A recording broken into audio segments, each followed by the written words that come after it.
So hi guys, welcome to our YouTube channel. अपन आज के सेशन में बात करेंगे आरआरबी नर्सिंग ऑफिसर के नॉन नर्सिंग को डील करेंगे। इस वीडियो में पूरा नॉन नर्सिंग को आज अपन कंप्लीट करेंगे। फ्रेंड्स, लास्ट तक ज़रूर बने रहेगा और एक बार प्लीज़ इस सेशन को शेयर ज़रूर करना। देखो, इस सेशन से पहले अपन ने 70 क्वेश्चंस नर्सिंग के प्रीवियस ईयर के इंपॉर्टेंट क्वेश्चंस अपन ने डील किए थे। अब अपन इसके नेक्स्ट अपन बात करेंगे 71 से क्वेश्चंस जो आपका नॉन नर्सिंग का पार्ट रहने वाला है। फ्रेंड्स, यकीन मानिए वीडियो काफ़ी इंपॉर्टेंट रहने वाला है, लास्ट तक ज़रूर बने रहेगा। तो बिना देरी के साथ में अपन वीडियो को शुरू करते हैं। देखो फ्रेंड्स, नॉन नर्सिंग का फर्स्ट क्वेश्चन है आपके ये रीजनिंग का। ऐसा क्वेश्चन फ्रेंड्स आता है क्वेश्चन में, in this question relationship between different elements is shown in the statement. This statement is followed by 3 conclusions. Assume the given statement to be true and choose the answer from the given options. देखो, अपन को statement बताने हैं। इसमें 3 statement दे रखे होंगे कि first statement right है या कंक्लूजन बोल सकते हैं कि फर्स्ट स्टेटमेंट का जो कंक्लूजन है वो राइट है, सेकेंड का राइट है या फोर्थ का राइट है या थर्ड का राइट है। जो 3 होंगे आपके कंक्लूजन, जो स्टेटमेंट होंगे 3, उनमें से अपन को अलग अलग ऑप्शन मिलेंगे। तो उसको अपन डील करते हैं। तो डायरेक्ट अपन यही पढ़ते हैं स्टेटमेंट को। देखो, बी लेस देन आर, तो B less than R, R किससे बड़ा है? बी से, और बी छोटा है किससे? आर से। तो मान सकते हैं अपन ऐसे भी इसको लिख सकते हैं friends, R greater than B लिख सकते हैं ना फ्रेंड्स। और आर ग्रेटर देन आई, तो आर किससे बड़ा है? आई से भी बड़ा है। और आई किससे बड़ा है? आई बराबर है और बड़ा है एम से। तो एम की जगह अपन ये डी भी लिख सकते हैं ना, क्योंकि बराबर है। और ई भी लिख सकते हैं फ्रेंड्स एम की जगह। और जो आपका आई होगा वो आर से छोटा होगा। तो सबसे बड़ा कौन सा होगा? आपका आर बड़ा होगा फ्रेंड्स। तो स्टेटमेंट देखते हैं। देखो, कंक्लूजन क्या है? बी लेस देन एम, तो बी क्या छोटा है एम से? कि बी छोटा है क्या एम से? नहीं, ये तो नहीं हो सकता। क्यों नहीं हो सकता? देखो, B less than R, B किससे लेस देन है? आर से लेस देन है, लेकिन एम से क्या है? बड़ा है। ये देखो यहाँ से दिख रहा है ना बड़ा, यहाँ पे आप क्या लिख सकते हो? डी भी लिख सकते हो फ्रेंड्स। तो ये तो कंक्लूजन आपका राइट नहीं होगा फ्रेंड्स। तो फ्रेंड्स, इसमें बताया गया है कि बी लेस देन एम, क्या बी एम से छोटा है लेकिन एम यहाँ से बड़ा बताया जा रहा है। मतलब ये की बात है, या बी एम से छोटा है या एम बी से बड़ा है। तो फ्रेंड्स, यहाँ पे क्या दे रखा है? देखो, बी लेस देन आर, तो अपन ऐसे भी लिख सकते हैं, आर ग्रेटर देन बी लिख सकते हैं। मतलब आर बड़ा है बी से, हो गया आर का। और आर बड़ा है किससे? आई से बड़ा हो गया। आर किससे बड़ा है? आई से बड़ा हो गया।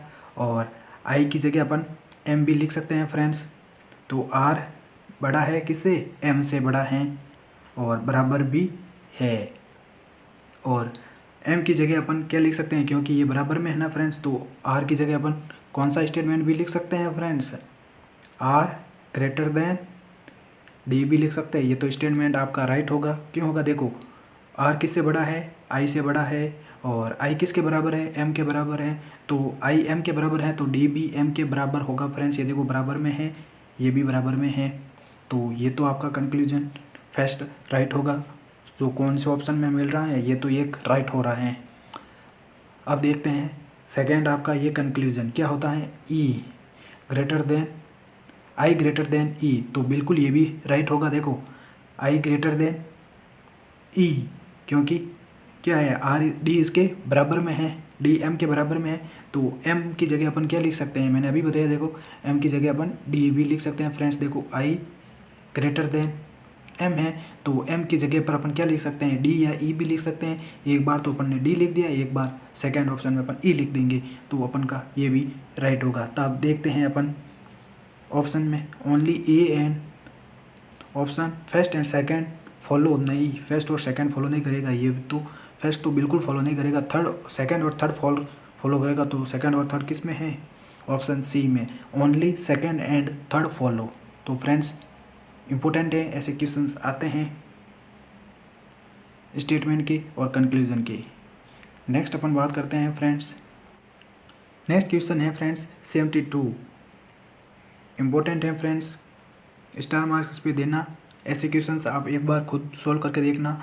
On dividing A number by 427, एक किसी प्रकार का नंबर है जो किससे डिवाइड हो रहा है 427 से, और वी गेट 60 एज रिमाइंडर, और अपन को क्या प्राप्त हो रहे हैं 60, जो कि रिमाइंडर में अपन को प्राप्त हो रहे हैं on dividing the same number, और उसी प्रकार के सेम नंबर से डिवाइड कर रहे हैं अपन, ये सेम कर रहे हैं किसे 61 से। तो what will be the reminder, तो अपन को रिमाइंड क्या मिलेगा, कौन सी नंबरिंग मिलेगी। तो अपन को क्या करना है फ्रेंड्स, देखो 427 को अपन ने क्या किया, डिवाइड किया है, तो अपन को कितने मिलेंगे 60 मिलेंगे। तो 427 प्लस 60 अपन को इनको जोड़ देना है। तो कितना हो रहा है 0 और 7, 7 6 और 2 कितने हो रहे 8 और 4, ये कितने हो गए 487। अब अपन को क्या करना, ऑन डिवाइडिंग सेम नंबर, और उसी नंबर को अपन को डिवाइड कर देना है फ्रेंड्स। देखो फ्रेंड्स, अपन को 487 प्राप्त हो गई। तो देखो यहाँ पे लिखा सेम नंबर डिवाइडिंग बाय 61, और अपन को सेम नंबर से अपन को डिवाइड करना है। तो 61 को अपन भाग देंगे 487 में, तो अपन को 427 प्राप्त होगा फ्रेंड्स। कितनी बार होगा, जो कि अपन को 7 बार प्राप्त होगा। और अब इसमें से अपन करेंगे माइनस करेंगे, तो कितने हो रहे हैं, रिमाइंडर में कितने प्राप्त हो रहे हैं अपन को 60, जो यही पूछा है कि रिमाइंडर में अपन को कितने प्राप्त होंगे, तो 60। तो ऑप्शन ए में आपको मिल रहे हैं 60 friends, this is the right answer. आ गया क्लियर। नेक्स्ट वन बात करते हैं फ्रेंड्स। नेक्स्ट है question 73, which one of the following graph is commonly use to represent frequency distribution, इनमें से ऐसा कौन सा ग्राफ है जो कॉमनली यूज होता है फ्रीक्वेंसी डिस्ट्रीब्यूशन के लिए। फ्रेंड्स इंपॉर्टेंट है, आते हैं क्वेश्चन ऐसे। तो फ्रेंड्स सबसे पहले आपके नॉन नर्सिंग का पार्ट आता है 70 से ज़्यादा क्वेश्चंस, मतलब 70 तो आपके प्रोफेशनल नर्सिंग के हो गई, और 71 से स्टार्ट होते हैं आपके नॉन नर्सिंग के, और 30 क्वेश्चंस नॉन नर्सिंग के आते हैं। तो फ्रेंड्स इसमें क्वेश्चंस आपके 4 से 5 रीजनिंग के होंगे, 5 से 7 आपके मैथ्स के क्वेश्चंस होंगे फ्रेंड्स, और जो जनरल साइंस के क्वेश्चंस होंगे वो भी आपके 6 से 7 क्वेश्चंस आपको जनरल साइंस के देखने को मिलेंगे, करंट अफेयर्स के भी देखने को मिलेंगे फ्रेंड्स, और जो जीके हैं उनके भी क्वेश्चंस देखने को मिलेंगे फ्रेंड्स। तो अपन बात करते हैं, देखो तो क्वेश्चन है which one of the following graph is commonly use to represent frequency distribution. तो फ्रेंड्स पूछा गया क्वेश्चन है, तो इनमें से ऐसा कौन सा ग्राफ है जो कॉमनली यूज होता है फ्रीक्वेंसी डिस्ट्रीब्यूशन के लिए। तो आपका हिस्टोग्राम होता है फ्रीक्वेंसी डिस्ट्रीब्यूशन के लिए यूज। तो option A is the right answer, histogram is the graph commonly use to represent frequency distribution. Next अपन बात करते हैं friends 74, what is the full form of KCC scheme in agricultural sector. जो आपके agriculture sector हैं उसमें KCC जो scheme होती हैं इसका फुल फॉर्म क्या है। तो इसका फुल फॉर्म है फ्रेंड्स किसान क्रेडिट कार्ड। ऑप्शन ए में मिल रहा है किसान credit card is the full form of KCC scheme in agriculture sector. Important है फ्रेंड्स, पूछा जा सकता है।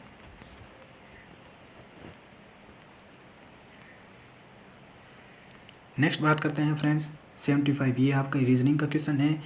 In a certain code language, एक कोड लैंग्वेज में BADLY badly is coded as CDFN। देखो ये कोड लैंग्वेज में इस वर्ड को ये लिखा जा रहा है, then how in FORTY 40 coded in that language. तो जिस लैंग्वेज में बैडली को ये लिखा गया है फ्रेंड्स, तो उसी लैंग्वेज में 40 को क्या लिखा जाएगा। तो बिल्कुल सिंपल सा क्वेश्चन है फ्रेंड्स। सबसे पहले अपन को जो दे रखा है उसको अपन को पहले लिख लेना है।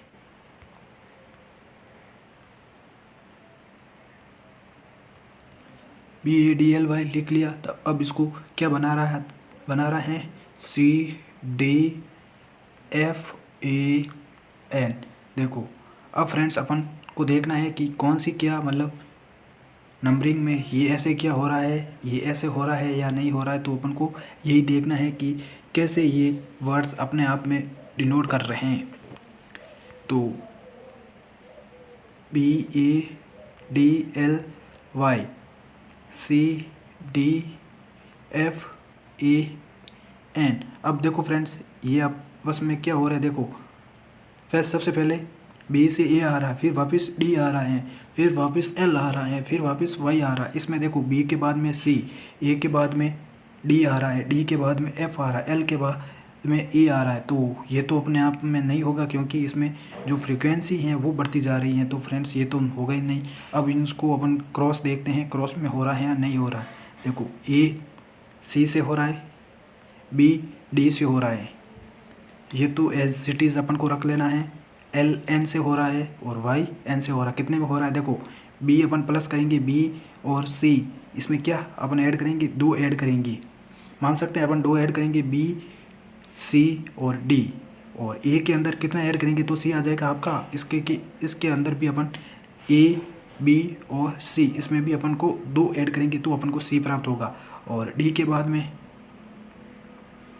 इसमें भी अपन 2 ऐड करेंगे तो अपन के पास में एफ मिल जाएगा अपन को। तो इसी प्रकार से अपन को इस तरीके से इसको भी 40 को सॉल्व करना है। तो अपन को ट्रिक मिल गया है, तो फ्रेंड्स पूरे को अपन सॉल्व नहीं करेंगे। तो 40 लिख देते हैं, FORTY। तो ये क्रॉस करना है अपन को, पहले क्रॉस कर लेते हैं, इसको एज इट इज़ रखते हैं, इसको भी क्रॉस करते हैं फ्रेंड्स। देखो फ्रेंड्स अब अपन को ओ में अपन को 2 जोड़ने हैं तो क्या प्राप्त होगा, अपन को क्यू प्राप्त होगा। अब अपन को एफ में 2 जोड़ने हैं तो A B C D E F G H 2 जोड़ दिए तो अपन को क्या प्राप्त हो रहा है, एच प्राप्त हो रहा है।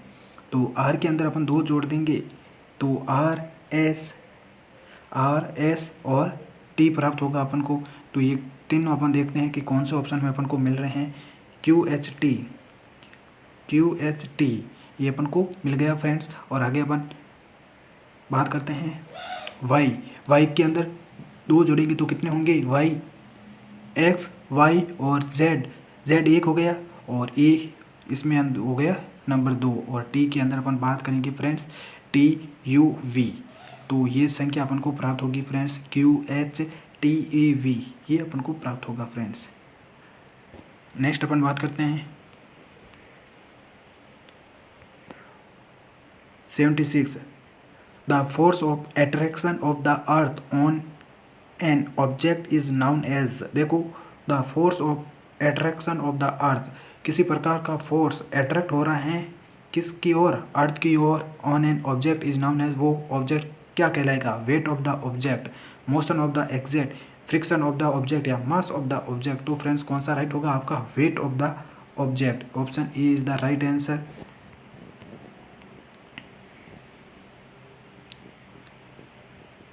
नेक्स्ट क्वेश्चन पढ़ते हैं friends 77, which one of the following animals is called the ship of the desert. ऐसा कौन सा एनिमल है जिसको अपन बोलते हैं शिप ऑफ डेजर्ट, डेजर्ट का शिप बोला जाता है। टाइगर को ये तो नहीं हो सकता, डंकी को नहीं, हॉर्स को नहीं, तो कैमल डेजर्ट के लिए फ़ायदेमंद है, मतलब डेजर्ट में कैमल्स का यूज ज़्यादा लिया जाता है फ्रेंड्स। तो क्या है, the ship of desert is camel, option C is the right answer. Next question की बात करते हैं friends 78, which process comes under a child expected to learn directly from nature through personal experience. देखो which process comes under a child expected to learn directly from nature through personal experience, ऐसी कौन सी process हैं, which process comes under a child expected to learn directly from, जो child होता है वो directly learn कर रहा है किससे, नेचर से, थ्रू ए पर्सनल एक्सपीरियंस से। तो वो कौन सी प्रोसेस होगी, क्या प्रैग्मेटिज्म होगी, क्या रियलिज्म होगी, क्या आइडियलिज्म होगी, क्या नेचुरलिज्म होगी। तो नेचर तरीके से, अपने खुद के तरीके से, पर्सनल एक्सपीरियंस से लर्न कर रहा है फ्रॉम नेचर से, तो वो होगा naturalism, option D is the right answer friends.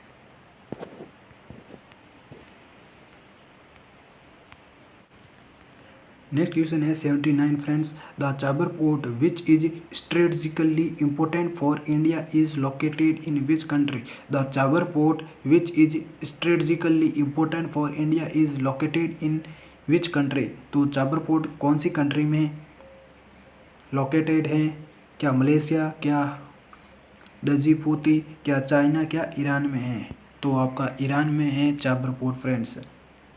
तो चाबर पोर्ट कहाँ पे है आपका? ईरान में, जो स्ट्रेटजिकली इम्पोर्टेंट है इंडिया के लिए फ्रेंड्स। जो स्ट्रेटजिकली क्या है, इम्पोर्टेंट है इंडिया के लिए। कौन से कंट्री में है? ईरान में।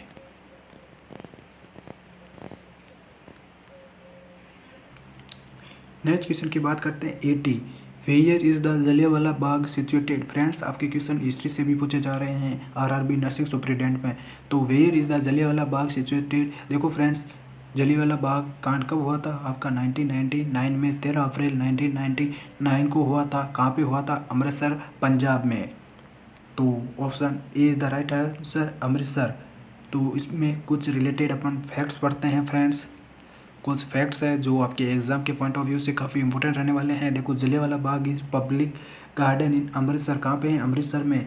Famous for being one of the most tragic yet landmark events in the history of India. तो ये इवेंट हो चुका, घटना थी एक इंडिया की। This is where the Amritsar massacre of 1999 took place. इसमें थोड़े अपन की पॉइंट्स पढ़ते हैं फ्रेंड्स।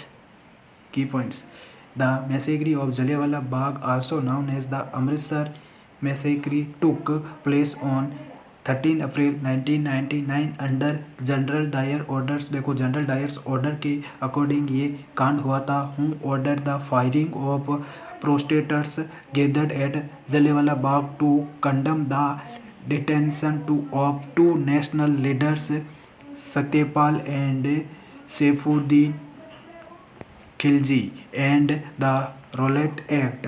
तो देखो फ्रेंड्स, जो आपके ये दो नेशनल लीडर्स थे उनके अकॉर्डिंग ये हुआ था फ्रेंड्स। और जनरल डायर्स के ऑर्डर पे यहाँ पे गोलियां चलाई गई थी। तो बिल्कुल आपको ये डेट याद रखनी है और इसकी जगह याद रखनी है अमृतसर में, बस और कुछ याद नहीं रखना है friends.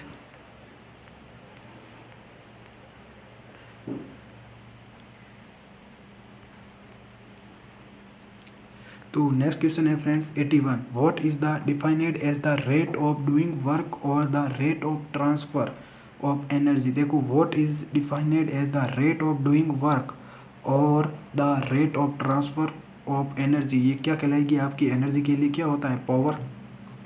Option B is the right answer friends, power. तो अपन देखते हैं इसकी डेफिनेशन क्या है friends.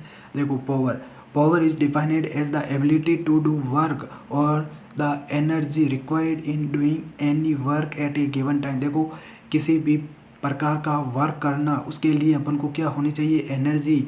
Doing work at a given time, किसी भी टाइम में अपन को वर्क की अगर आवश्यकता है तो एनर्जी की भी अपन को आवश्यकता होगी उसमें। ये पावर की डेफिनेशन है फ्रेंड्स, पूछी गई है। तो पावर बराबर क्या होगा आपका? Work upon time. तो वर्क अपॉन टाइम या अपन बोल सकते हैं पावर बराबर एनर्जी अपॉन टाइम। इंपॉर्टेंट है फ्रेंड्स दोनों ही। नेक्स्ट क्वेश्चन है friends very very very important. ऐसे क्वेश्चंस आते हैं। देखो, 82 क्वेश्चन है। Two bells ring at intervals of 51 seconds and 62 seconds. देखो, टू बेल्स है जो इंटरवल्स होती हैं 51 सेकेंड से and 62 seconds. If they both ring at 10 o'clock in the morning together, after how many seconds will they ring together again? देखो, आपके 10 o'clock को जो रिंग हैं वो बजती हैं, जो एक तो 51 सेकेंड से और एक 60 सेकेंड से, और मॉर्निंग में बजती हैं तो कितने टाइम बाद में ये सेकेंड्स रिंग आपको और सुनाई देगी, अगेन सुनाई देगी? तो सिंपल सा क्वेश्चन है फ्रेंड्स। 51 को 62 से अपन को क्रॉस कर लेना है। तो 51 इसको अपन को गुणा कर लेना है, तो 1 से ये अपन को 2 हो गया, 1 से ये 6 हो गया, और कर देंगे तो 10 हो गया ये, और 1 हो गया ये 30 और 1 कितने हो गए? 31। 6 2 ये आपके ऑप्शन में है friends. 31 6 2 option C is the right answer. बिल्कुल अपन को क्या करना है? एक 51 और 62 को गुणा कर लेना है, क्रॉस कर लेना है, तो आपका आंसर आ जाएगा। सिंपल सा है। नेक्स्ट क्वेश्चन है friends, very very very very important friends. हर बार ऐसा क्वेश्चन पूछा जाता है, चाहे कोई सा भी एग्ज़ाम हो, चाहे आपके नॉट सेट का हो, डीएसएसबी का हो, एससीपीजी का हो, पीजीआई का हो, जीएमसीएच का हो, ये क्वेश्चंस आपके पूछे जाते हैं फ्रेंड्स। लॉस एंड प्रॉफिट से क्वेश्चन पूछा जाता है। देखो फ्रेंड्स, नेक्स्ट क्वेश्चन है 83, by selling A CPU for RS 7015 a man makes a profit of 15%। देखो एक सीपीयू सेल कर रहा है एक मैन 7015 में, और उस पर प्रॉफिट कितना परसेंट आ रहा है, 15%। At what price? नेक्स्ट अपन को कौन से प्राइस पे should be sell it make a profit of 25%। तो नेक्स्ट अपन इस सीपीयू को कितने रुपए में बेचेंगे कि अपन को प्रॉफिट 25% प्राप्त हो जाए। तो बिल्कुल इस क्वेश्चन को अपन करते हैं। देखो इसमें अपन को सेलिंग प्राइस दे रखी है फ्रेंड्स, कॉस्ट प्राइस अपन को नहीं दे रखी, बस यही सेकंड कॉस्ट प्राइस है होगी, अपन को ये याद करनी है। तो फ्रेंड्स सिंपल से अपन याद करेंगे। थोड़ा सा अपन जूम कर लेते हैं फ्रेंड्स।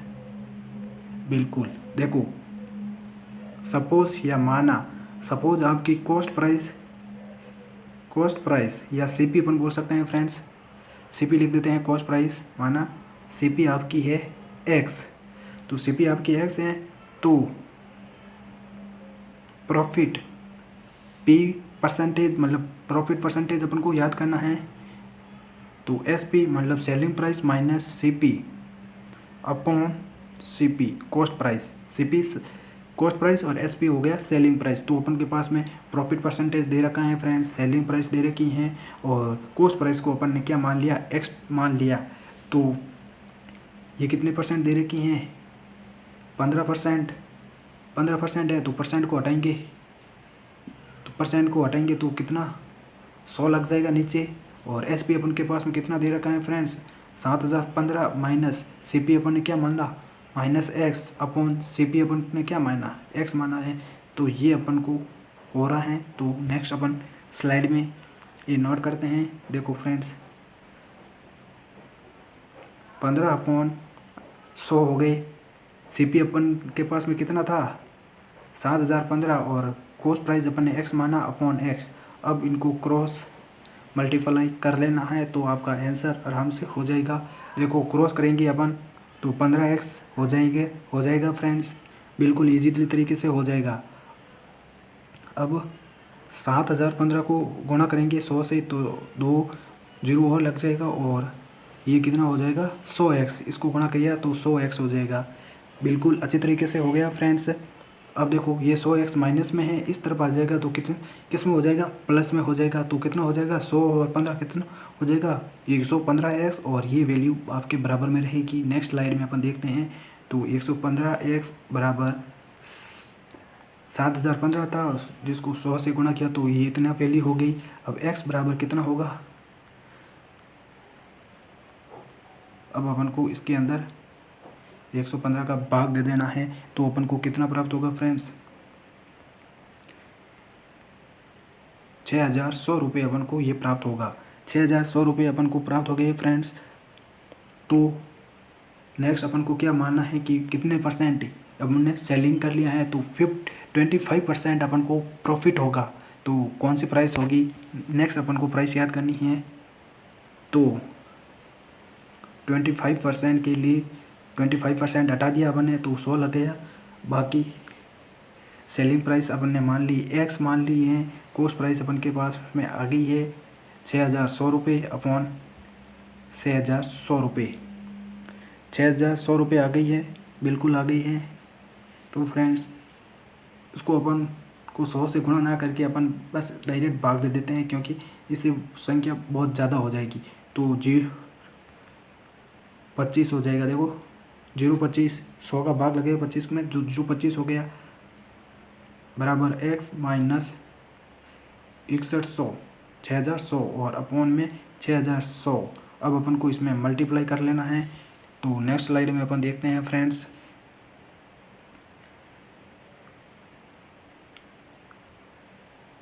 बिल्कुल अच्छी तरीके से फ्रेंड्स शेयर ज़रूर करना। 0.25 और क्या था अपने पास में, जो x था वैल्यू x माइनस 6100 अपॉन 6100 अब इनको क्रॉस मल्टीप्लाई करना है फ्रेंड्स।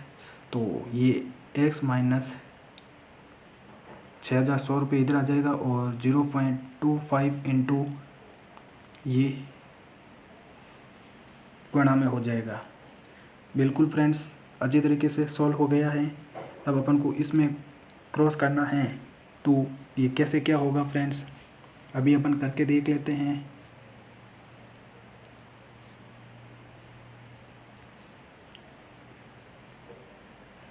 (0.25) देखो फ्रेंड्स सबसे पहले तो ये x वाली लिख लेते हैं अपन, x माइनस 6100। अब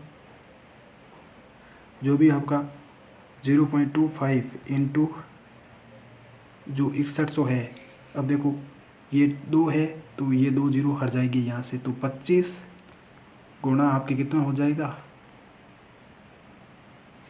61, बिल्कुल हो जाएगा अच्छी तरीके से फ्रेंड्स। ये हो गया अपन के पास में 61 और 25 आ गए। अब इनको अपन को क्या करना है, गुणा कर लेना है।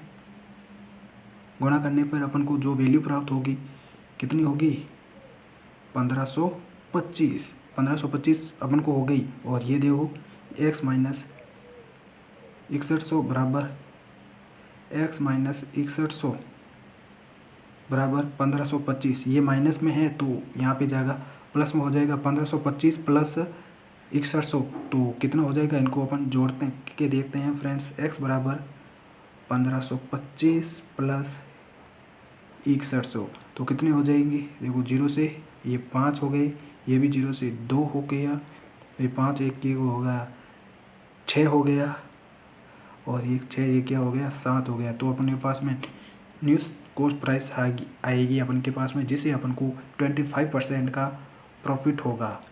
तो वो अपन कितने में बेचेंगे 7625 रुपये का अपन को वो कॉस्ट प्राइस पड़ेगी अपनी।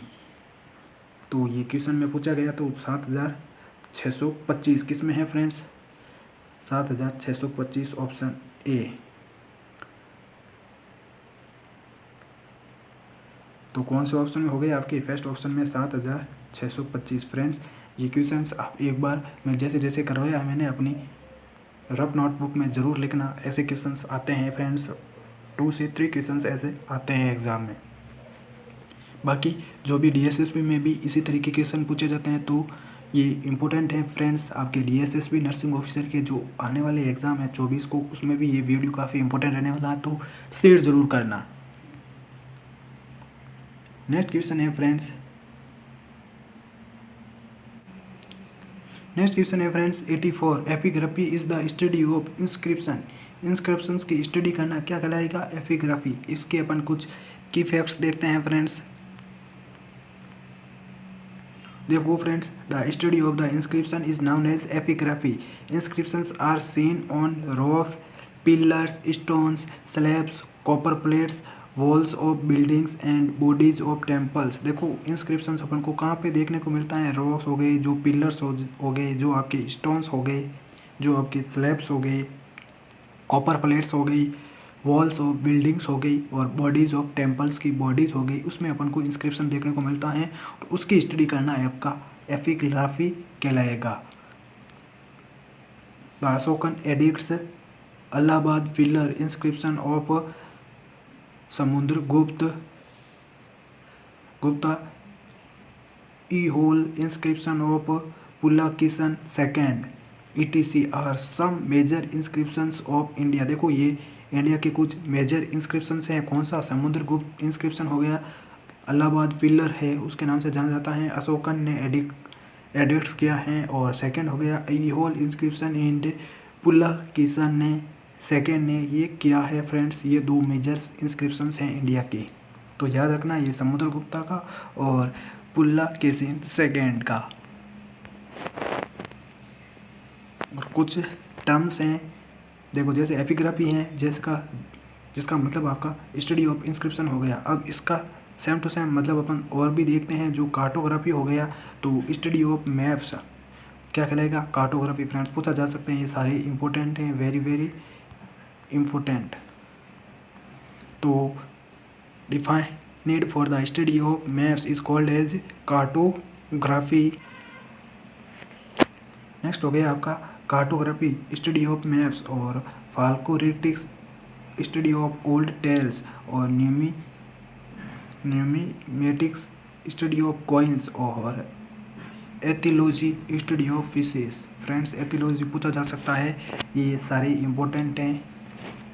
एक बार इस सेशन को शेयर जरूर करना फ्रेंड्स। नेक्स्ट क्वेश्चन है 85, which method is used to separate butter from cream. देखो कौन सा मेथड यूज में लिया जाता है किसमें बटर से क्रीम को सेपरेट करना, तो वो कौन सा होगा आपका सेंट्रीफ्यूगेशन होगा friends. Which method is use to separate butter from cream, centrifugation. Next question है friends, centrifugation is a mechanical process used to separate different components of a mixture or a solution. It is technique based on the principle of sedimentation. ये कौन से principal के आधार पर काम करते हैं, sedimentation के आधार पर। तो याद रखना sedimentation, it is based on different factors like density, shape, size and viscosity of the particles of mixture or solution. Centrifugation is done using a special device, centrifuge. किससे ये सेंट्रीफ्यूगेशन होता है, सेंट्रीफ्यूज से। एग्जाम्पल है एक friends, extraction of fat from milk, और separation of butter from cream, और spin drying of water. ये सारे के सारे इंपॉर्टेंट हैं फ्रेंड्स, पूछे जा सकते हैं। सेंट्रीफ्यूगेशन क्या होगा आपका, बटर से क्रीम को सेपरेट करना, वो आपका सेंट्रीफ्यूगेशन होगा। नेक्स्ट क्वेश्चन की बात करते हैं friends 86, a plan prepared by a teacher to teach a lesson is called unit plan, session plan, course plan और मास्टर प्लान। तो वो कौन सा सेशन होगा आपका फ्रेंड्स, लेसन प्लान होगा। देखो ये plan prepared by a teacher, एक प्लान किया जाता है टीचर के द्वारा, जो teach a lesson is called, जो एक लेसन को टीच करेगा, पढ़ाएगा, वो क्या होगा आपका लेसन प्लान। लेसन का प्लान करना ही लेसन प्लान कहलाएगा फ्रेंड्स। कुछ इंपॉर्टेंट इसमें की पॉइंट्स हैं, देखो a plan prepared by a teacher to teach a lesson is called lesson plan हो गया। तो lesson plan outlines in detail the various steps which the teacher proposes to undertake in his या her class के अंदर ये purpose करता है। As such a lesson plan concerns itself with the teaching of one period. Planning for a lesson means identification of the sequence and style of presentation and evaluation procedure to be adapted for classroom teaching of a lesson, or hence it is a proposition in advance which establishes a linkage between the why, what and how of teaching in one period. एक ही period में ये teach करना आपका क्या करेगा, lesson plan करेगा। की facts है देखो friends, lesson planning helps the teacher in the following ways. Lesson plan teacher को हेल्प करता है कौन से फॉलोइंग वेज में। It makes teaching systematic and well organise, teaching को क्या करवाता है, सिस्टमेटिक एंड वेल ऑर्गेनाइज करवाता है। It helps teachers in identifying adequate content and its proper sequencing for teaching a lesson. Teacher को एडिक्वेट मटेरियल मिल जाता है फ्रेंड्स टीच करने के लिए प्रॉपर सिक्वेंस में। It helps teachers to learn for his and tackle the learning difficulties of children.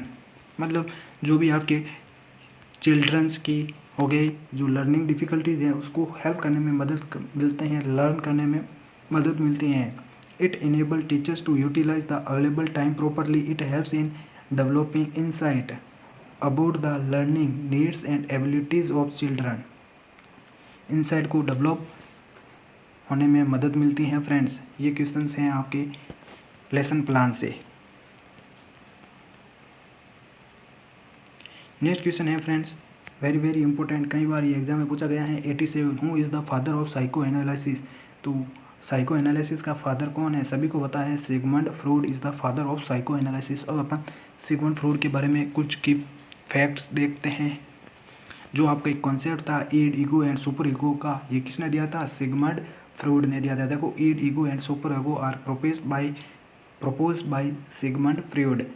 His psychoanalytic theory of personality, जो personality की साइकोएनालिटिक थ्योरी थी, किसने दी थी? सिगमंड फ्रूड ने.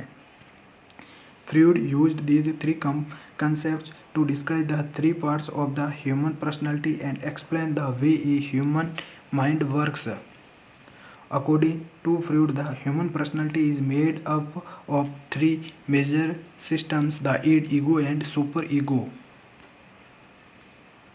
These three systems work together cooperatively and constitute a well-organized personality in a person and enable the person to interact with the external environment.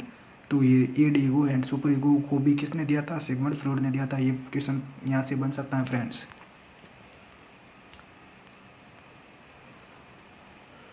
Next question है 88. What is the symbol of the element potassium? तो element potassium का symbol क्या है? सभी को पता है कि is the element symbol of potassium. Additional information W किसका सिंबल होता है? It is the symbol of for tungsten whose scientific name is wolfram. जो आपका टंगस्टन होता है उसका सिंबल होता है डब्ल्यू. जो साइंटिफिक नेम किसका क्या होगा इसका? वॉल्फ्राम. तो इससे टंगस्टन को वॉल्फ्राम बोला जाता है जिसको सिंबल होता है W.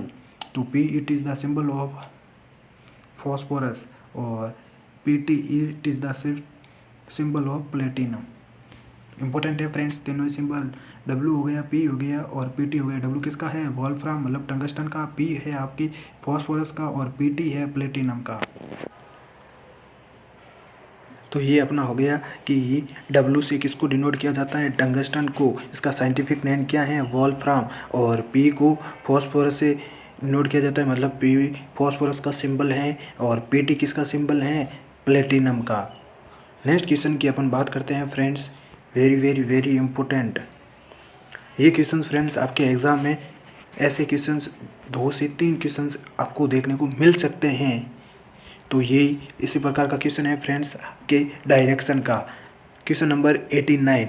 Ram started to walk from 5 kilometre in south direction. तो अपन स्टार्ट कर देते हैं कि ये स्टार्टिंग पॉइंट है राम का. वो स्टार्ट कर रहा है कहाँ से? 5 किलोमीटर इन साउथ डायरेक्शन. तो साउथ डायरेक्शन की ओर कितना किलोमीटर चलेगा वो? 5 किलोमीटर. तो साउथ डायरेक्शन की ओर कितना किलोमीटर चलेगा friends? 5 kilometre. And took a left. तो उसका देखो राइट और लेफ्ट कौन सा होगा? ये इसका राइट होगा और ये इसका लेफ्ट होगा. तो वो क्या करेगा? And took a left turn and 8 kilometre वो चलेगा. देखो took a left turn and walk 8 kilometre. तो लेफ्ट टर्न किया और कितना किलोमीटर चला? 8 किलोमीटर फ्रेंड्स. आगे देखते हैं. He then took another left turn. तो इसका देखो राइट तो ये हो गया फ्रेंड्स. वापस ये राइट हो गया, ये लेफ्ट हो गया. तो वो अनदर क्या करेगा? लेफ्ट टर्न मोड़ेगा और कितना किलोमीटर चलेगा? 5 किलोमीटर. कलर चेंज कर लेते हैं फ्रेंड्स. और अनदर टर्न करेगा और 5 किलोमीटर. ये 5 किलोमीटर चल दिया है. ये 5 किलोमीटर चल दिया है. ये 5 किलोमीटर हो गए friends. Before taking a right turn. तो देखो एक राइट टर्न लेने से पहले वो लेफ्ट टर्न 5 किलोमीटर ले लिया है और राइट टर्न ये देखो ये वापस लेफ्ट ये राइट. अब क्या कर रहा है? राइट टर्न ले रहा है 7 किलोमीटर का. तब अपन पेन चेंज कर लेते हैं फ्रेंड्स. ये ले लेते. ये कितना किलोमीटर चल रहा है? 7 किलोमीटर. ये 7 किलोमीटर जैसे जैसा क्वेश्चन बोला है अपन ने वैसे वैसे अपन ने डिनोट कर दिया है. तो how far is the starting point from the ending point. तो स्टार्टिंग पॉइंट से एंडिंग पॉइंट की दूरी कितने किलोमीटर है? तो फ्रेंड्स ये दूरी भी कितनी होगी? 8 किलोमीटर आपके. और ये 8 और 7 कितने होंगे फ्रेंड्स? देखो फ्रेंड्स अगर ये 8 किलोमीटर है, ये तो 8 किलोमीटर है तो ये भी सेम है फ्रेंड्स क्योंकि ये 5 किलोमीटर इधर भी चल रहा है, 5 किलोमीटर इधर भी चल रहा है. तो ये भी 8 किलोमीटर, ये भी 8 किलोमीटर. और अपन को पूछा क्या है? यहाँ से लेके यहाँ तक की दूरी पूछी है. तो 8 और 7 को अपन जोड़ देंगे तो कितना होगा? 8 + 7 कितना होगा फ्रेंड्स? 15 किलोमीटर, ये आपका आंसर होगा। 15 किलोमीटर किस में देखने को मिल रहा है? ऑप्शन डी में। बिल्कुल इजी तरीके से अपन ने सॉल्व किया है। 15 किलोमीटर डायरेक्ट 8 और 7 को अपन को जोड़ना है, तो आपका आंसर आ जाएगा 15 किलोमीटर फ्रेंड्स। इम्पोर्टेंट है फ्रेंड्स, 3 स्टार इस पर देना। एक बार वीडियो को शेयर ज़रूर करना फ्रेंड्स। अगर आपने अभी तक मेरे चैनल को सब्सक्राइब नहीं किया तो सो प्लीज़ इसको एक बार सब्सक्राइब करें और प्रेस बेल आइकन को ऑन ज़रूर करिएगा। नेक्स्ट क्वेश्चन की अपन बात करते हैं 90।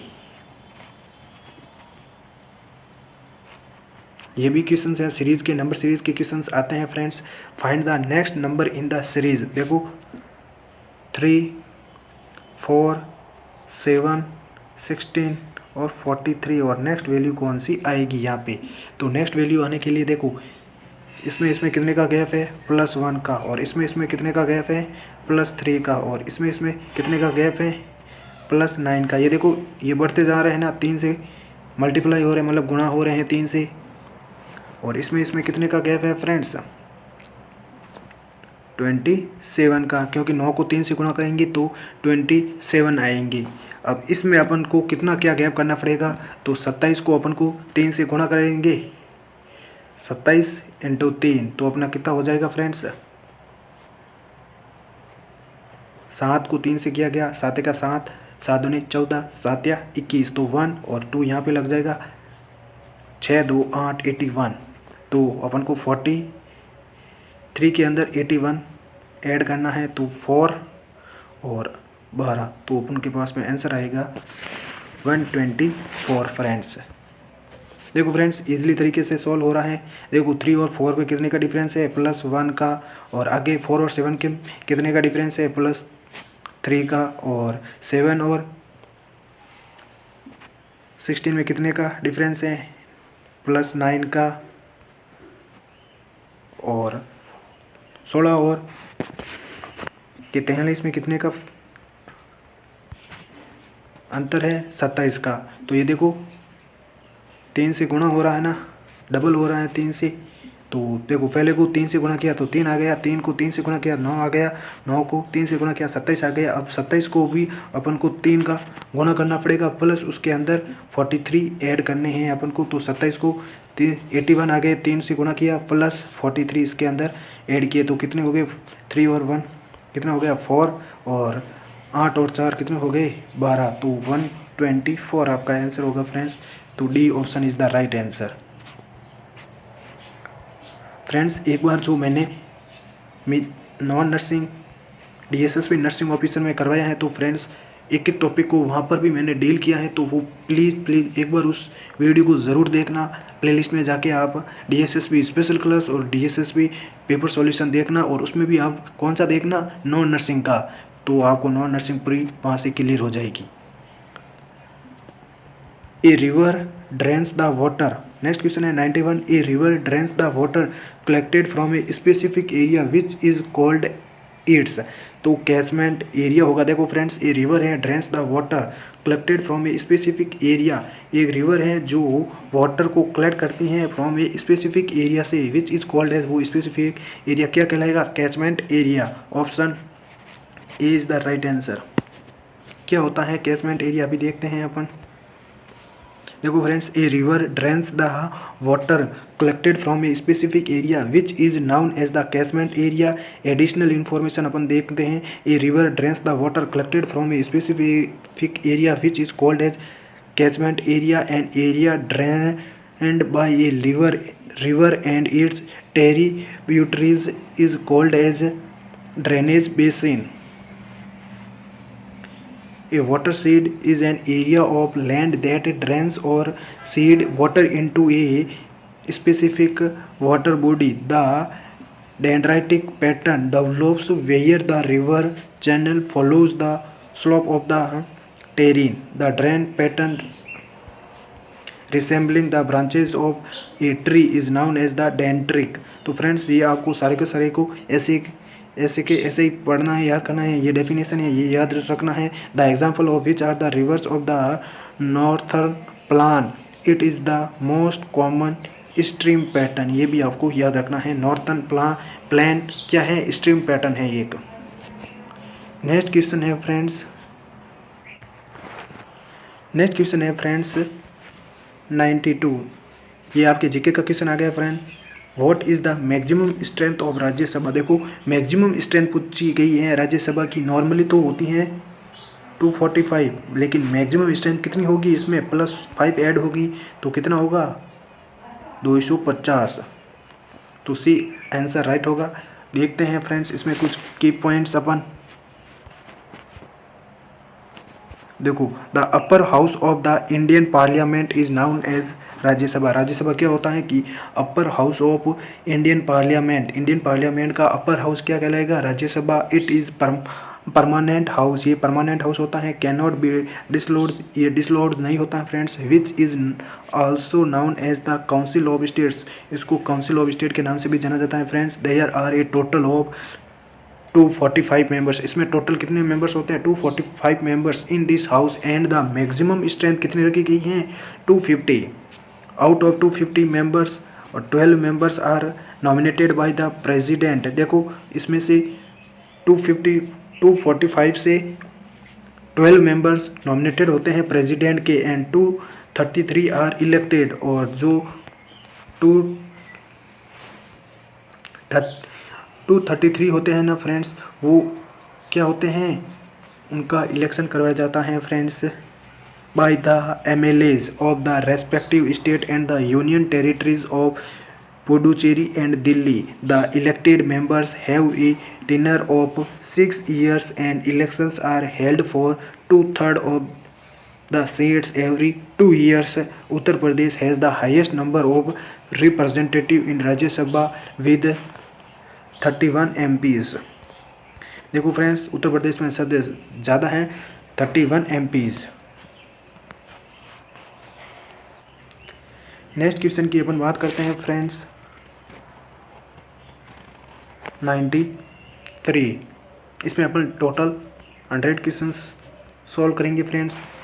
फर्स्ट सेशन में अपन ने 70 क्वेश्चंस किए हैं। अब सेकंड इसका पार्ट है 71 से अपन डील करेंगे 100 तक, जो कि आपका नॉन नर्सिंग का पार्ट होगा फ्रेंड्स। इससे बाहर कुछ नहीं जाएगा फ्रेंड्स।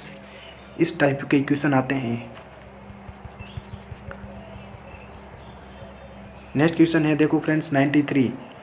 देखो 2050 boys and 950 girls are examined in a test. देखो 2050 और 950 गर्ल्स एक एग्ज़ाम दिया है इन ए टेस्ट के अंदर, और उसमें से कितने 42% of the boys and 36% of the girls pass the test. उनमें से देखो गर्ल्स में से जो 950 गर्ल्स थी, उनमें से कितनी 36% गर्ल्स पास हुई हैं, और बॉयज़ में 2050 बॉयज़ ने एग्ज़ाम दिया है, उनमें से 42%।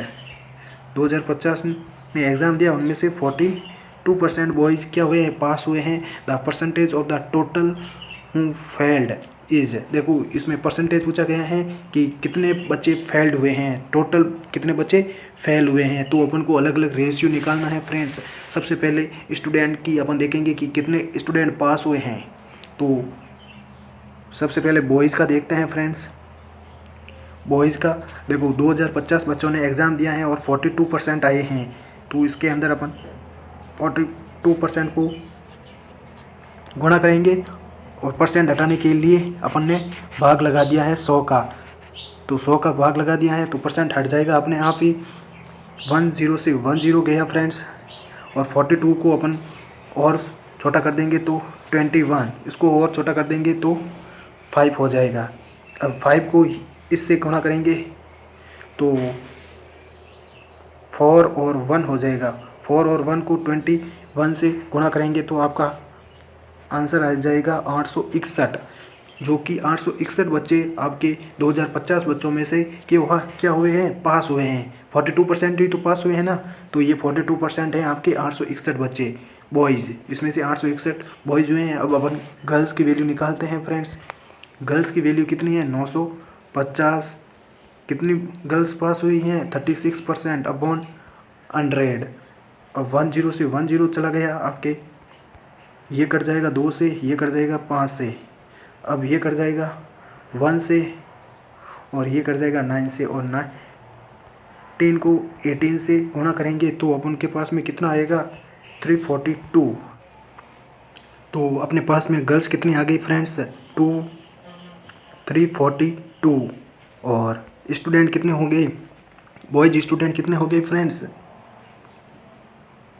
861 जो पास हुए हैं। तो अब दोनों पास स्टूडेंट की संख्या कितनी हो गई टोटल कितने हो गए इनको जोड़ देंगे तो अपने पास में हो जाएगा 1 और 2 कितने हो जाएंगे 3, 6 और 4 कितने हो जाएंगे 10।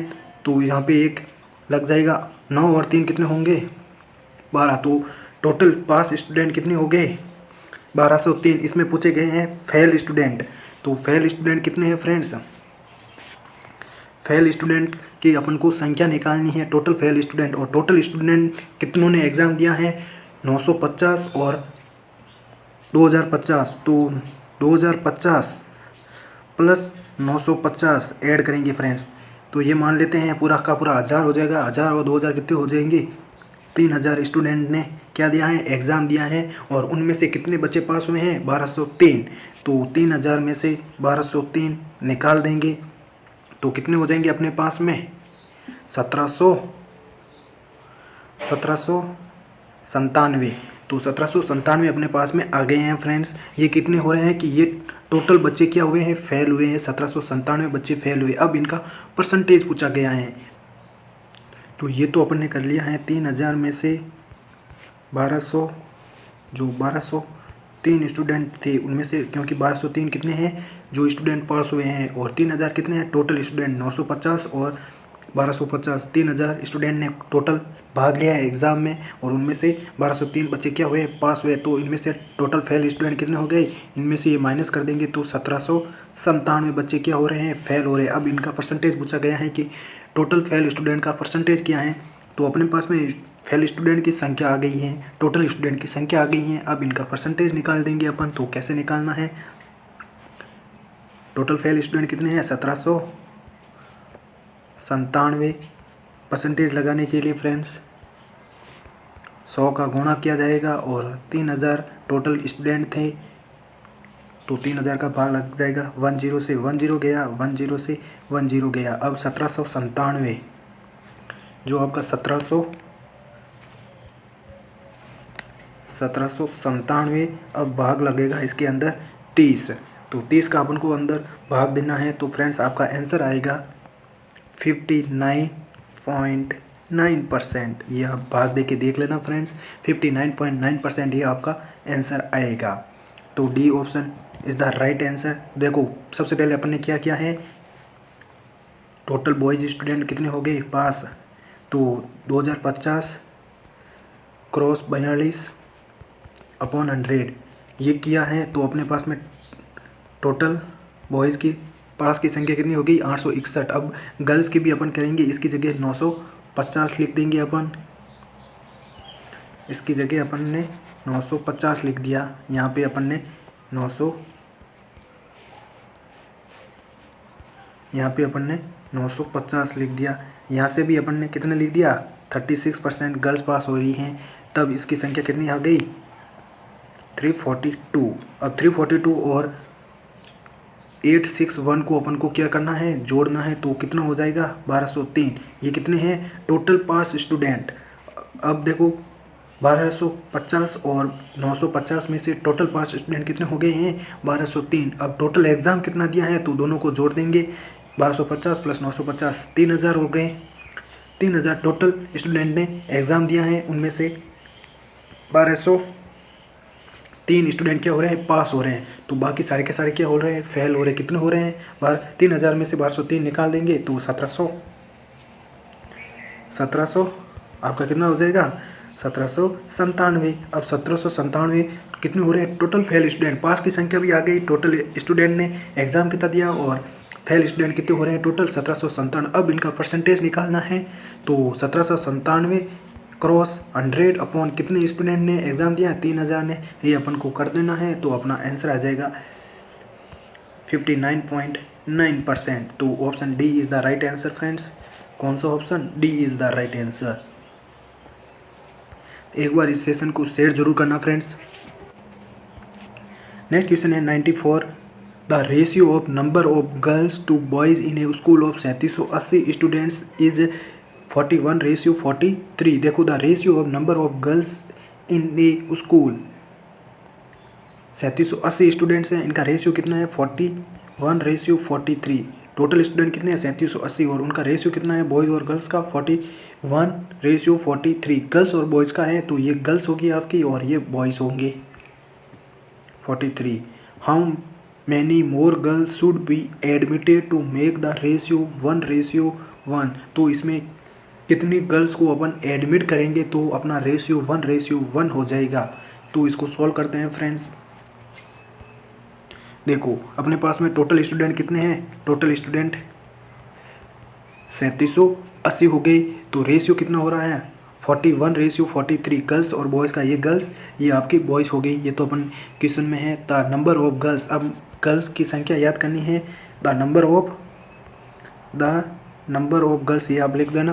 द नंबर ऑफ गर्ल्स कितनी होगी 41 और टोटल स्टूडेंट कितने हैं 3780 अपॉन 41 + 43, ये अपन को करना है फ्रेंड्स। तो अपना रेशियो हो जाएगा 41 का, इस टोटल गर्ल्स अपने पास में आ जाएगी। तो ये सॉल्व करेंगे अपन, तो 41 और 43 को कितना हो जाएगा 44 और ऊपर कितना हो रहा है 41 × 3780। तो 41/84 × 3780। अब ये कितने बार कट जाएगा 45 और 45 को 41 से गुणा करेंगे तो कितनी हो जाएगी 1845। ये आपकी गर्ल्स होगी फ्रेंड्स। अब गर्ल्स हो गई तो अपन के पास में बॉयज़ की संख्या भी निकालेंगे क्योंकि 3780 टोटल स्टूडेंट है, इनमें से कितनी है 1845 गर्ल्स है। तो 3780 - 1845, तो अपने पास में कितना आ जाएगा फ्रेंड्स 3780 - 1845। ये गर्ल्स हो गई टोटल, ये टोटल स्टूडेंट हैं। तो टोटल स्टूडेंट्स में गर्ल्स आ गई तो बॉयज़ भी आ जाएगी। तो कितना हो जाएगा अपने पास में 1935। ये आपके बॉयज़ हो गए, ये गर्ल्स हो गई, दोनों का रेशियो भी आ गया, दोनों की संख्या भी आ गई। अब क्वेश्चन क्या कह रहा है कि how many more girls should be admitted, और इसमें कितनी गर्ल्स को एडमिट किया जाएगा कि रेशियो 1:1 हो जाएगा। तो माना गर्ल्स एक्स को इसमें ऐड किया है, माना गर्ल्स एक्स को, क्योंकि नंबरिंग अपने पास में नहीं है, एक्स को ऐड किया है तो कितनी हो जाएगी, ऐड किया है तो टोटल लड़कियों की संख्या, गर्ल्स की संख्या कितनी है 1845 प्लस एक्स को ऐड कर दिया है, ये आपके पास में टोटल गर्ल्स की संख्या हो जाएगी। तो रेशियो ऑफ गर्ल्स और बॉयज़ का रेशियो कितना होगा फ्रेंड्स। अब रेशियो पूछा गया है तो का रेशियो 1 और रेशियो 1:1 हो जाएगा। तो अब इनका रेशियो अपन को ठीक से करने के लिए देखो 1845 प्लस एक्स, तो रेशियो पूछा गया है बॉयज़ और गर्ल्स का, ये 1945। तो ये क्वेश्चन बोल रहे हैं कि how many more girls should be admitted to make the ratio 1:1। तो अपन ने 1845 प्लस एक्स कर दिया है कि ये गर्ल्स ऐड करेंगे तो रेशियो अपना हो जाएगा 1:1। 1845 प्लस एक्स रेशियो 1935, ये बॉयज़ का है तो बराबर में क्या है 1:1 आपका हो जाएगा। तब ये रेशियो हटाने के लिए दोनों ही अपने आप में भाग में चले जाएंगे। तो 1845 भाग क्या हो जाएगा 1935 बराबर आपका हो जाएगा, ये अपन को हटा देना है फ्रेंड्स। ये आपका हट जाएगा, मतलब अगली प्रोसेस होने के लिए यहाँ पे कितना लिखेंगे अपन फ्रेंड्स, बराबर आपका 1/1। अब इनको क्रॉस मल्टीप्लाई करेंगे तो ये आप आपस में बराबर में चला जाएगा, ये भी बराबर में चला जाएगा फ्रेंड्स। 1845 प्लस एक्स बराबर 1935। अब देखो एक्स अलग वैल्यू है, ये भी अलग है, ये तो देखो आपकी न्यूमेरिकल, ये न्यूमेरिकल वैल्यू हो गई। न्यूमेरिकल वैल्यू को एक तरीके से लिख देंगे और इस वैल्यू को एक तरफ लिख देंगे। तो x बराबर कितना हो जाएगा, ये प्लस में है 1845 तो माइनस में हो जाएगा 1935 माइनस 1845। तो 1935 में से 1845 गए तो फ्रेंड्स कितना बचेगा अपने पास में 90। तो अपन को 90 गर्ल्स ऐड करेंगे तो आपका रेशियो कितना हो जाएगा 1:1। This is the right answer friends. ये क्वेश्चन आता है फ्रेंड्स। पेन और एक रफ नोटबुक लेके बैठना, ईजिली तरीके से सारे के सारे क्वेश्चंस आपको नोटबुक में रीड आउट करने हैं तो क्वेश्चंस अपने आप समझ में आ जाएगा। तो 90 आंसर आपके पास में होगा, option A is the right answer. और नेक्स्ट क्वेश्चन की अपन बात करेंगे फ्रेंड्स। 100 to 1% क्वेश्चन में आता है बोट, और जो आपका बोट होता है उसकी स्पीड, और जो आपकी बोट मान लो चाहे ट्रेन मान लो, उसकी स्पीड और प्लेटफॉर्म की मतलब प्लेटफॉर्म की बीच की जो सेकेंड्स होता है उसको क्रॉस करने का कितना टाइम होता है, ये पूछा जाता है क्वेश्चन। तो उस क्वेश्चन को अपन डील करेंगे फ्रेंड्स। उससे पहले एक क्वेश्चन है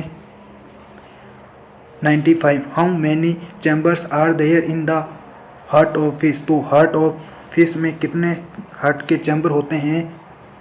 2 चैम्बर होते हैं। तो देखते हैं क्या 2 chambers.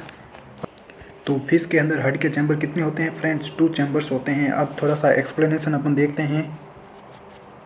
The fishes belong to the phylum Chordata. Fishes phylum Chordata से बिलोंग करता है to under the kingdom Animalia. जो किंगडम एनिमेलिया होता है उसके under they are aquatic vertebrates the have gills of respirations they have 2 chambered. देखो heart chamber में 2 chamber होते हैं, 1 एट्रियम और 1 वेंट्रिकल। बस एक आर्ट्रियम और एक आपका वेंट्रिकल होता है friends. Fish have the simplest circulatory system among the vertebrates. Blood follows unidirectionally from the heart to the body through the gills. Gills से रेस्पिरेशन करती हैं फिशेस। सर्कुलेटरी सिस्टम होता है। The blood from the body is collected in the atrium. और blood का पूरी की पूरी बॉडी का ब्लड कहाँ पे कलेक्ट होता है? एट्रियम में friends. The ventricle pumps the blood to the gills. और वेंट्रिकल्स होते हैं जो आपके एरोटा में पंप करता है, तो इसमें क्या होते हैं? गिल्स होते हैं। क्वेश्चन पूछा जा सकता है गिल्स और वेंट्रिकल्स पंप करता है ब्लड कहाँ पे? गिल्स में। Where gaseous exchange take place. और यहाँ पे क्या हो जाता है? गैसियस एक्सचेंज हो जाता है। The blood gets oxygenated and this is known as gill circulation. और ब्लड आपका क्या होगा? ऑक्सीजनेटेड, और वो क्या कहलाएगा? आपका gill circulation. Blood then moves to the rest of the body before arriving in the atrium again, this is known as the systemic circulation. तो ये आपका सर्कुलेशन कौन सा होगा? Systemic circulation friends. ऐसे क्वेश्चंस आते हैं। नेक्स्ट क्वेश्चन है very very very important friends 96। जो बोर्ड और क्वेश्चंस आता है फ्रेंड्स, बोर्ड का क्वेश्चंस उसकी स्पीड बताई गई है, ट्रेन की स्पीड बताइए, प्लेटफॉर्म से गुजरते टाइम ट्रेन की स्पीड क्या थी, वो क्वेश्चंस अपन करते हैं friends. 96 a train passes a station platform in 57 seconds. देखो एक ट्रेन है जो पास करता है स्टेशन से, जो प्लेटफॉर्म का स्टेशन होता है उनमें 57 सेकेंड में। And a man standing on the platform in 41 second. और एक मैन है जो खड़ा है प्लेटफॉर्म पे, टाइम पास कर रहा है 41 सेकेंड से। If the speed of the train कितनी है? स्पीड है ट्रेन की 29 metre per second. What is the length of the platform? Metre में बताइए कृपया फ्रेंड्स, ये पूछा गया है। What is the length of platform? तो सबसे पहले सारी की सारी संख्या दे रखी है कि स्पीड ऑफ ट्रेन कितनी है? 29 मीटर पर सेकेंड। ये आपको लिख देना है सबसे पहले। स्पीड ऑफ ट्रेन ये लिख देना है सबसे पहले। The time to pass the station platform. देखो time to pass the station platform कितना हो रहा है? Train pass a station platform in 57 second में। सेकेंड लाइन आपको ये लिख देनी है। Time to pass the man, और time to pass the man in 41 second, ये अपन को लिख देना है। तो अपन को डायरेक्ट फॉर्मूला लगाना है स्पीड। देखो फ्रेंड, स्पीड ऑफ ट्रेन बराबर में क्या होगा आपका? Length of train upon time pass to a man. जो मैन के द्वारा टाइम पास किया जाता है वो यहाँ पे लिखा जाएगा। देखो स्पीड ऑफ ट्रेन कितनी है? 29 मीटर पर सेकेंड। और अपन को याद क्या करना? लेंथ ऑफ ट्रेन की अपन के पास में है नहीं, तो मैन का टाइम कितना है? 41। तो 29 और 41 को अपन करेंगे, गुणा करेंगे, तो अपने पास में क्या आएगा? 1189। 1189 मीटर आ जाएगा अपने पास में फ्रेंड्स। 1189 मीटर आ जाएगा आपके लेंथ ऑफ ट्रेन की। वो अब अपन को क्या करना है, प्लेटफॉर्म की लेंथ याद करने के लिए सेम टू सेम फॉर्मूला याद करना है फ्रेंड्स। तो अपन को क्या करना है, तो स्पीड ऑफ ट्रेन वही फॉर्मूला लगेगा, स्पीड ऑफ ट्रेन। अब अपन को क्या करना है कि लेंथ होगी ट्रेन की और प्लेटफॉर्म की, दोनों की अपन को जोड़ना है। तो लेंथ ऑफ ट्रेन, यहाँ पे ट्रेन प्लस प्लेटफॉर्म, पी से प्लेटफॉर्म लिख देना है, upon time to pass a station platform. और जो स्टेशन प्लेटफॉर्म में टाइम होता है 57 सेकेंड, ये टाइम पास करता है। क्या लिखना है अपन को, time to pass a station platform 57। अब स्पीड ऑफ ट्रेन कितनी है, 29 metre per second, 29 metre per second. और ट्रेन की लेंथ अपने पास में कितनी आएगी, 1189 प्लस यहाँ पे क्या दे रहा है, प्लेटफॉर्म लेंथ, तो पी लिख देंगे। अब नीचे कितना है 57। अब इसको यहाँ से गुणा करेंगे, 29 और 57 को गुणा करेंगे तो अपने पास में कितना आएगा फ्रेंड्स, 1653 आपके पास में आ जाएगा। देखो friends,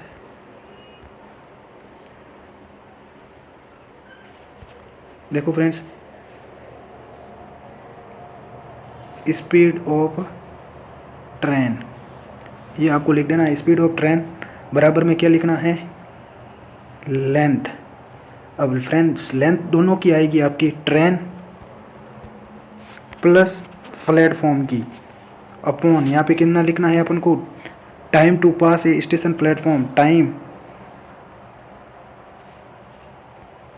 pass a station platform कितना होगा, स्टेशन प्लेटफॉर्म का टाइम 57 सेकेंड। और स्पीड ऑफ ट्रेन कितनी है, 29। और लेंथ ऑफ, देखो एक तो इनमें से अपन के पास में है, लेंथ ऑफ ट्रेन की है और प्लेटफॉर्म की याद कर लेंगे, बस क्वेश्चन में यही पूछा गया है। तो 29 मीटर पर सेकेंड बराबर 1189 plus length of platform upon अपने पास में कितना दे रखा है, 57। क्या है ये, time to pass a station platform. देखो पहला अपन को मैन का प्लेटफॉर्म, जो मैन खड़ा है प्लेटफॉर्म पे तो टाइम पास कर रहा है, तो उसके लिए अलग से निकालने के लिए अपने पास में आ जाएगी स्पीड ऑफ ट्रेन की जो लेंथ होगी वो भी आ जाएगी, स्पीड ऑफ ट्रेन की वो भी दी गई है। तो स्पीड ऑफ ट्रेन की अपन लेंथ लिख दी अपने ट्रेन की 1189, तो लेंथ ऑफ ट्रेन की हो गई। लेंथ ऑफ प्लेटफॉर्म की अपन को यहाँ से याद हो जाएगी। अब अपन को क्या करना है, क्रॉस मल्टीप्लाई करना है फ्रेंड्स, 57 और 29 को गुणा करना है। तो 1189 प्लस प्लेटफॉर्म की लेंथ बराबर जो आपका होगा 57 इंटू जो 29 था उसको अपन को गुणा करना है। तो इसको गुणा करेंगे तो अपने पास में कितना आ जाएगा, 1653, ये बराबर है। और यहाँ से प्लेटफॉर्म हो गया ये 1189, यहाँ पे चला जाएगा तो माइनस में हो जाएगा, तो 1189 ये माइनस कर देंगे तो आपके पास में 464 मीटर आपके पास में आंसर आ जाएगा। ये पूरी की पूरी लेंथ है आपके प्लेटफॉर्म की। फ्रेंड्स करना क्या है अपन को, सबसे पहले स्पीड ऑफ ट्रेन बराबर लेंथ ऑफ ट्रेन हो गई, लेंथ ऑफ ट्रेन अपॉन क्या करना है कि टाइम पास ए मैन। तो दोनों को अलग अलग तरीके से सॉल्व करना। सबसे पहले अपन को इस तरीके से सॉल्व करना है, स्पीड ऑफ ट्रेन, स्पीड कितनी दे रखी है, 29 दे रखी है, और लेंथ ऑफ ट्रेन की याद करनी है तो लेंथ ऑफ ट्रेन की अपन को एल लिख देंगे, और upon time to pass a man के द्वारा टाइम कितना पास किया जाता है, 41 सेकेंड के लिए। अब इनको गुणा करेंगे तो अपने पास में 1189 आ जाएगा। क्या होगा ये, लेंथ ऑफ ट्रेन बराबर एल बराबर 1189, ये आ गया अपन के पास में लेंथ ऑफ ट्रेन। बस सेम टू सेम फॉर्मूला लिख देंगे वापस, स्पीड ऑफ आपका ट्रेन हो जाएगा बराबर, देखो length of train plus platform length, ये अलग होगा फ्रेंड्स क्योंकि याद करना है अपन को प्लेटफॉर्म। तो लेंथ ऑफ ट्रेन ये और लेंथ ऑफ प्लेटफॉर्म और टाइम पास, और जो आपका स्टेशन पे जो प्लेटफॉर्म पे टाइम होता है वो कितना है, देखो time to pass a platform, और ट्रेन कितना टाइम पास कर रही हैं प्लेटफॉर्म पे 57, और यहाँ पे कितना होगा आपके पास में स्पीड ऑफ ट्रेन की 29। 57 और 29 को गुणा करेंगे तो अपने पास में 1645 आराम से आ जाएगा। और इस ये कितनी है यहाँ पे लेंथ है, ट्रेन की लेंथ कितनी आई अपने पास में 1189, और ये प्लस में है आपके 1189 प्लस में है, और ये 1645 एक साइड में है, तो 1645 में से 1189 चला जाएगा, तो आपके पास में 464 मीटर आपकी लेंथ आ जाएगी प्लेटफॉर्म की। This is the right answer friends. अब ऑप्शन में देखने हैं 464 कौन से ऑप्शन में अपन को मिल रहा है। तो option A is the right answer 464। बस जो मैंने बताया है फ्रेंड्स उसको आप सॉल्व कर लेना, आपका आंसर आ जाएगा। सबसे पहले स्पीड ऑफ ट्रेन बराबर length of train upon time pass to a man. देखो time pass to a man, तो स्पीड ऑफ ट्रेन की कितनी हो जाएगी आपके 29 मीटर, और इसको गुणा करेंगे तो आपके पास में 1189 आ जाएगा। अभी 1189 आ गया, प्लस इसमें क्या करना है, प्लेटफॉर्म की लेंथ अपन को जोड़नी है, तो याद करनी है क्योंकि है ही नहीं, तो उसके अंदर अपन जोड़ देनी है प्लेटफॉर्म की लेंथ और ट्रेन की लेंथ, और उसके बराबर में आपके कितना आ जाएगा, जो आपका time pass to a train के द्वारा प्लेटफॉर्म के द्वारा वहाँ पे जो ट्रेन होती है प्लेटफॉर्म पे कितना टाइम पास कर रही हैं 57 सेकेंड। तो स्पीड ऑफ ट्रेन बराबर length of train plus length of platform upon कितना हो जाएगा time pass to a train in platform 57 second. तो आप उसमें क्रॉस कर लेंगे 29 और 57 गुणा करेंगे तो आपके पास में 1645 आएगा, प्लस ये आपके माइनस देखो 1645 एक साइड में हो जाएगा, और प्लस प्लेटफॉर्म बराबर 1189 प्लस प्लेटफॉर्म की लेंथ, तो 1189 इस तरफ चला जाएगा, माइनस में हो जाएगा 1645 माइनस 1189 बराबर लेंथ ऑफ प्लेटफॉर्म। तो 1645 में से 1189 गए, कितने गए तो कितने बचेंगे आपके पास में 464। तो लेंथ ऑफ प्लेटफॉर्म आपके 464, ये देखो length of platform in metre 464। Answer is the right answer friends. ये दो अपन ने फॉर्मूले लिखे हैं, इनको आप याद कर लेना, बस आपका आंसर आ जाएगा। नेक्स्ट क्वेश्चन है फ्रेंड्स, ये क्वेश्चन पूछा जाता है friends 97 change in the velocity of an object per unit time is called acceleration. देखो change in the velocity of an object, देखो ऑब्जेक्ट की वेलोसिटी चेंज होना पर यूनिट के अकॉर्डिंग इन ए टाइम, वो क्या होगा एक्सीलरेशन। देखते हैं इसका फॉर्मूला, अपन देखते हैं क्या होता है friends. Acceleration it is defined as the rate of change, देखो rate of change in velocity in a given time period, मतलब एक ही टाइम पीरियड में जो रेट होती हैं वो चेंज होके वेलोसिटी में बदल जाती हैं, वो आपका क्या कहलाएगा एक्सीलरेशन कहलाएगा। एक्सीलरेशन बराबर change in velocity upon time, देखो change in velocity v upon T, ये तो दे रखा है।